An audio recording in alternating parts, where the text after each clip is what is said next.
Kemarahan publik semakin memuncak setelah peristiwa tragis di mana seorang pengemudi ojek online meninggal akibat terlindas mobil polisi. Masyarakat merasa keadilan semakin jauh dari harapan di saat rakyat menunggu suara lantang dari wakilnya yang terdengar justru hening. Gedung megah DPR seakan kedap suara dari jeritan rakyat yang menuntut keadilan. Kini gelombang protes ini tak lagi sekedar berita dalam negeri. Video lautan massa memenuhi jalanan sampai menjadi sorotan dunia. Dari media Asia, Eropa, hingga Amerika, semua menyoroti Indonesia. Seorang profesor dari Malaysia pun merasa kaget. Rakyat Indonesia mampu menggoyangkan elit politik di Indonesia yang mungkin tidak bisa dilakukan oleh rakyat Malaysia karena jumlah rakyat Indonesia lebih besar dari Malaysia. Dan semua kompak dengan satu tujuan, yaitu menuntut keadilan. Dunia bertanya-tanya, ada apa dengan demokrasi terbesar di Asia Tenggara? Sebuah tragedi yang mestinya jadi peringatan malah menjelma jadi tontonan global. Dan ironinya, yang tercoreng bukan hanya nama institusi tapi juga nama bangsa. Di era digital, citra kita bukan milik kita sendiri. Saat rakyat turun ke jalan, jelas ini akan menjadi konsumsi umum, bahkan dunia pun ikut menyaksikan. Apakah para pemegang kekuasaan menyadari bahwa yang dipertaruhkan bukan sekedar kursi, tapi martabat negeri?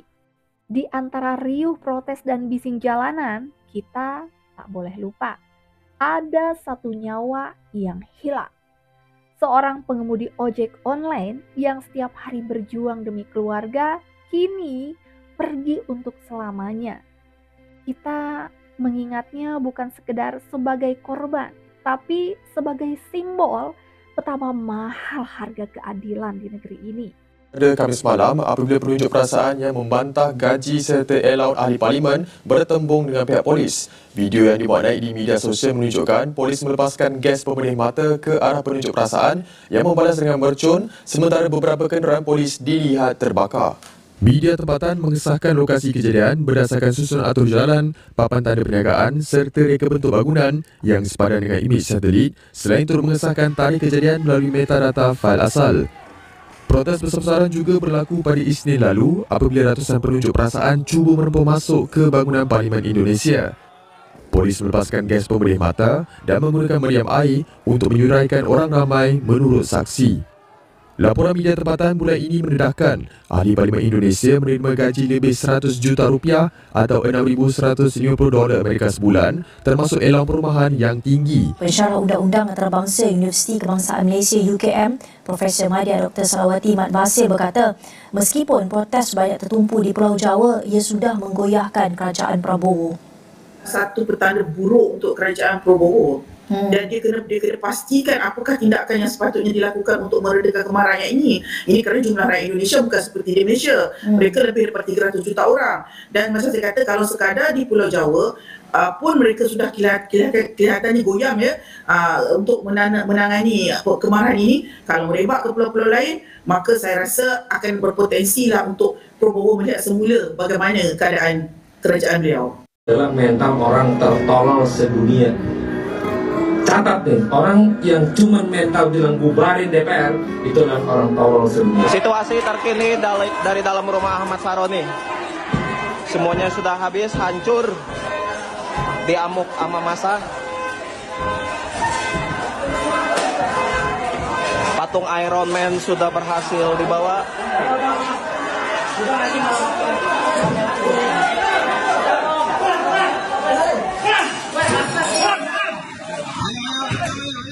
Woi, udah.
mulai masuk ke dalam, pada manjat.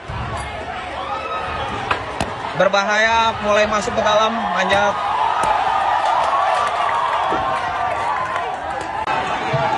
Pagar lumpuh, warga mulai masuk ke dalam rumah. Oh sorry, maaf, pendemo mulai masuk dalam rumah. Oke, abang-abang makasih ya. 1M itu.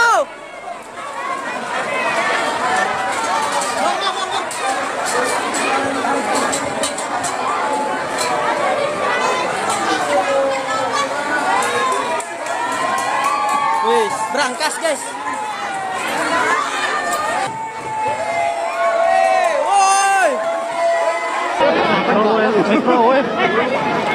Bukan anjing, kok goblok banget.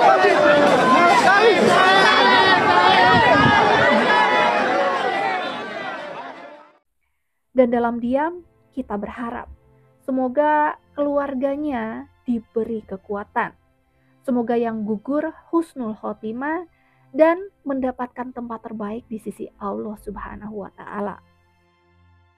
Kita pun mendoakan mereka yang masih berjuang di jalanan, yang menuntut keadilan dan janji yang tak kunjung ditepati. Semoga langkah mereka tak pernah goyah. Suaranya didengar, bukan diabaikan. Karena perjuangan ini bukan sekedar tentang satu tragedi.